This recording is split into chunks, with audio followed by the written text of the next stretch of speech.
궁금한 게 몇 가지가 있었는데요.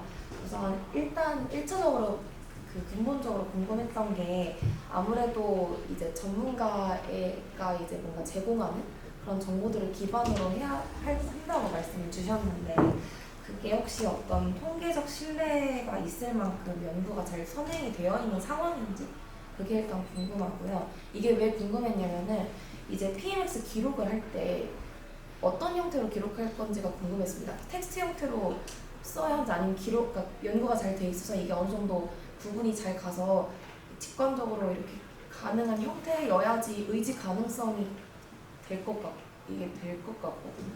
그리고 추천 루틴 이런 것도 전반적으로 이게 추천 루틴을 주려면은 이런 행동들이 나왔을 때, 증상들이 나왔을 때 이런 걸 하면 완화가 된다는 개념이라서 추천 루틴이 있을 것 같단 말이죠. 그러면 그런 게 다 제공이 가능할 만큼 어떤 연구나 그런 것들이 있고 구분이 되는 그런 부분인지.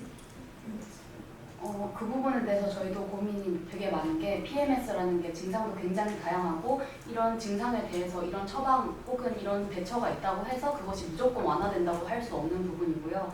기존에 선행되어 있는 자료에서도 역시 그거에 대해서 확정적으로 말하고 있는 자료가 딱히 없기 때문에 저희는 약간 제안하는 식으로밖에 말을 할 수가 없다고 저희도 말할 수밖에 없어서 그게 좀 한계점이라고 생각을 하고 있습니다. 다만 저희가 제안하는 이런 솔루션이 무조건 이 증상을 완화해준다는 것이 아니라 저희가 앞장표에는 설명이 되어 있었는데 저희가 솔루션으로 줄 수 있는 게 예측과 예방과 그리고 약물적 치료 이렇게 다양하게 처리를 할 수 있거든요. 그 이 중에서 이런 방법이 있고 이것들을 고려해봐라. 그리고 너의 패턴이 이런 패턴이다라는 걸 알려주기 위함이 저희 서비스가 가고자 하는 방향성과 조금 더 적합하다고 생각합니다. 그리고 전문가의 의견에 대해서도 말씀을 해주셨는데 이게 저희가 제공하는 솔루션이 100% 전문가가 이게 맞다라고 제공한다기보다는 뭔가 좀 더 콘텐츠적으로 이걸 한번 읽어보시면 좋습니다. 이런 증상도 PMS일 수 있습니다라고 콘텐츠적으로 제공한다는 측면에서 전문가의 의견을 넣어놨지 저희가 제공하는 모든 솔루션이 완전 전문가가 100% 이게 맞다 이렇게 한 처치 방안이라고는 할 수 없을 것 같아요. 네, 졸별 커멘트. 지원님 먼저.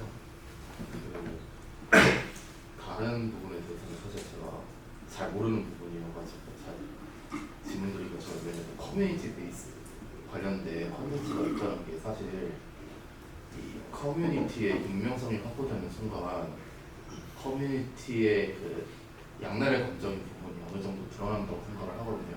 사실 대부분의 휴대폰 어플리케이션이나 아니면 많은 이제 콘텐츠들이 다들 커뮤니티를 통해서 소통을 하고 그런 콘텐츠를 마련을 해놨는데 이제 익명성이 기반으로 되다 보니까 아무래도 욕설이나 아니면 상호 간의 비방 그런 문제들이 조금 상당히 많이 발생하는 경우도 알고 있거든요. 근데 이게 개별 관리자로서는 관리하기가 좀 힘들고 어느 정도 인공지능을 써야 되는 부분이 있을 것 같은데 이런 경우에 대해서 대안을 생각해 두신 게 있는지. 저희가 처음에 서비스를 설계할 때는 커뮤니티 기능을 생각해 보진 않았었는데 커뮤니티 기능이 도입될 필요가 있다고 느낀 점은 이런 PMS 관련된 것이 어떻게 보면 성적인 부분과 관련되는 부분이 있기 때문에 어린 청소년들, 특히 이런 인지가 잘 되지 않은 청소년들이 익명성을 가지고 뭔가 발언할 수 있는 공간이 있으면 좋겠다는 측면에서 커뮤니티를 만들게 된 거고요. 커뮤니티가 가지고 있는 특성상 익명성의 나쁜 단점인 부분이 있지만 기존 저희가 에브리타임도 있고 기존 사용하고 있는 커뮤니티에서도 이런 커뮤니티의 단점을 보완하기 위해서 특정 키워드는 검열한다든지 혹은 어떤 대처 방안들이 찾아보면 제가 지금 잘 몰라서 명확하게 답변 드리지 못하지만 이미 마련되어 있는 안전성을 확보할 수 있는 방법이 있을 거라고 생각하기 때문에 그 규정을 준수해서 커뮤니티를 조성하면 어떨까 싶습니다. 네, 좋습니다. 졸별 커멘트. 수업 시간에 배운 내용을 토대로 잘 질문에 성실하게 답변을 해주셔서 제가 늘 행동하였습니다. 사용자의 도메인의 특성, 사용자와 도메인의 특성까지 모두 고려하셔서 신뢰성을 확보할 수 있는 방법에 대해 제시하셨고 사용자의 감정적 상황까지 고려해서 데이터 기반의 설명을 제안한다던가 실패한 루틴에는 대안을 제공하였던 점이 인상 깊었습니다. 근데 좀 한 가지 아쉬웠던 점은 신체적 정서적 기록을 수정을 할 때 본인 인증 절차를 요구하는 과정이 어쩌면 사용자에는 좀 부정적인 경험을 일으킬 수 있을 것 같아요. 그래서 보안성을 강화하기 위한 조치들이 좀 사용자 경험에 어떤 영향을 미칠 수 있는지까지 좀 고민을 해보시면은 더 완성도가 높은 프로젝트가 되지 않을까 싶습니다. 네. 한 가지만 얘기하고 쉬고 쉬고 나서 와서 할 때 발표할 수 있게 할게요. 네. 우리 예림도 마찬가지고. 자, 한 가지만 조정을 하자면은 강조를 하자면은 항상 그 트레이드업 관계가 있어요. 그 중에 하나가 뭐냐면 데이터예요. 로우 데이터를 많이 얻고 싶다. 이거는 이 사업하는 사람들의 다 로망이에요. 왜냐하면 로우 데이터를 많이 가지고 있으면 언젠가는 그 데이터를 가지고 우리가 생각하지 않았던 어떤 용도로 활용할 수 있을 것 같습니다.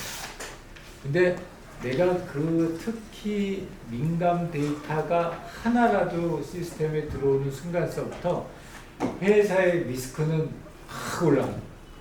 그게 100% 안 뚫리는 시스템이 없으니까 어쩌다 하나라도 뚫리게 되면은 그렇게 되면은 회사가 가지고 있는 데이터 중에서 민감 정보, 특히 실명 관련된 민감 정보가 있었을 때에는 그 리스크가 엄청난 거예요. 그렇기 때문에 요것들 사이에서 중요한 그런 밸런스를 잡는 것, 이게 굉장히 중요해요. 그래서 예를 하나 들자면은 우리 그 마음책이라고 하는 서비스는 화면에다가 43초 동안 사람의 얼굴을 찍어요. 얼굴을 찍는데 제일 하고 싶은 것 중에 하나는 그 43초짜리 동영상을 저장을 하는. 나중에 뭘로 쓸지 모르니까. 그 43초짜리 동영상을 갖다 저장해서 다 요새 뭐 하드값이 너무 싸니까. 그래서 다 저장해 놓는 걸 할까 하다가 아니다. 이거는 회사에 진짜 너무나 큰 리스크다. 이게 한 번이라도 뚫려서 한 사람이라도 그 데이터가 연결돼서 건강정보가 나가게 되면 그날 즉시로 회사는 문 닫아야 돼. 그런 상황이 나오니까 어떻게 했냐면 당연히 이제 익명으로 하고 그 다음에 그 얼굴에서 나타나는 RGB 값이라는 게 있죠. 레드, 그린, 블루 값, 블랙 값. 그 RGB 값만 기록을 했어요. 영상은 기록 안 해요. 그럼 누가 보더라도 뭐 얼굴에 42개 랜드마크 중에 한 포인트의 RGB 값이 어떻게 변했다는 거 가지고 그 사람을 찾아가기는 되게 어렵잖아요.